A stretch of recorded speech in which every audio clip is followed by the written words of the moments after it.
And now, your ABC6 Storm Tracker weather with Chief Meteorologist Jeff Denoyer.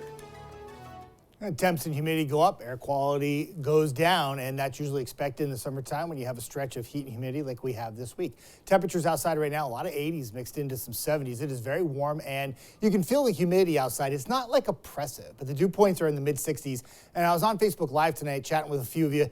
And don't look at your relative humidity percent. Look at your dew point temperature. If your app doesn't have that, you can still calculate the dew point by plugging in the relative humidity and temperature, because your dew point is what's going to give you a better gauge of how humid the air mass is. When it gets to the 60s, it's humid. When it gets above 70, it's oppressive. When it gets above 75, it's downright gross. We'll have levels of humidity all week long into the weekend that will be up and down to go along with the heat that we have in the forecast. It won't be oppressive the entire time, but it does come up a little bit tonight and tomorrow, and it goes even higher on Thursday.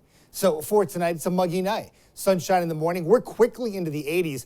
Probably when Chelsea gets done with the morning show, some areas will already be in the 80s. That's how fast the temperatures are going to rise tomorrow. So obviously, if you're at 81 or 80 at 8 a.m. in the morning, you know that you got a real good chance to hit 90, especially away from the beaches. And I think many areas go what I call large, not just 90 or 91 or nudging or flirting with 90. You go 95 in Johnston, Pawtucket, also into portions of Coventry and Warwick, Hope Valley 94. And that upper 80s is just right at the coast and for Block Island. Areas in southeastern Mass, many of 90s for you. And keep in mind, when you factor in the humidity, you're going to take that temperature that's in the mid-90s and feel like it's close to 100 degrees. Now, traffic forecast, I don't think there's anything weather-related in terms of like storms or anything tomorrow, but keep in mind, you want the AC on and pack the patience, because we know the president is coming to the area tomorrow, and I'm sure the traffic will be slow for portions of the area as he commutes all around the area. So green light go weather-wise, but obviously some backups across the area. So heat index tomorrow, time it out. Here's your dew point.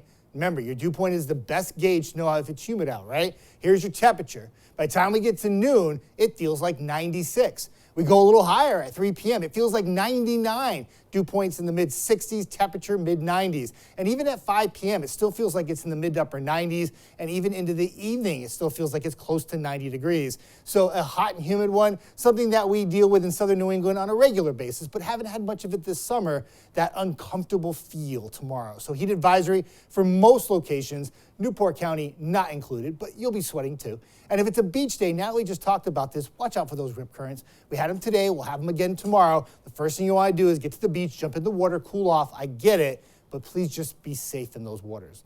So tonight, we got generally clear skies. For the day tomorrow, sunshine galore. A few storms off to our south and west, but I don't think they'll be part of our forecast. It's just concentrating on the heat. We're going to Thursday, a little bit more cloud cover, and it might be a bit more of a struggle to get to 90. A few isolated storms in the afternoon. At this time, they look like they will stay to our north and west, and we will likely miss out on much of the rainfall. And it's just focusing on the heat, not just for the rest of this week, but into the weekend as well. Much better chance of rain comes early next week. Some showers and storms Monday and Tuesday, and finally breaking that 90-degree daytime high temperatures in the mid-80s. Ian. Thank you, Jeff. A handful of local talent taken in Major League Baseball's draft.